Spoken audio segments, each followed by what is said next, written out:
Miaka yote imeonekanika kipindi cha uchaguzi kinapokuja, mambo yanaonekanika kuwa mepesi kwa watu wanaposema lakini mwaka 2025 mambo yatakuwa magumu kupita maelezo.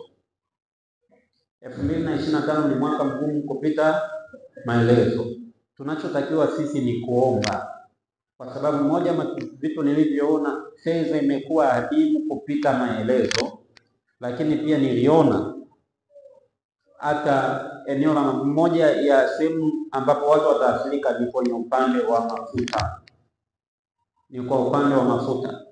Mwaka jana niliongea, nilisema kipindi hichi kutakuwa kuna mvua, mwaka ambao ni mwaka huu kutakuwa kuna mvua, lakini hakutakuwa na kilio cha njaa Tanzania. Wangapi wanaikumbuka hiyo?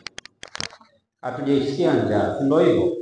Lakini mwaka 2025 kuna njaa inakuja. Hivyo kama taifa tunatakiwa kuomba. Mimi na wewe tunatakiwa kuomba. Wewe na familia yako tunatakiwa kuomba. Mungu natusaidie.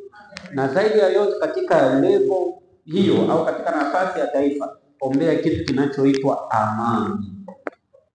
Ombea kitu kinachoitwa nini? Amani.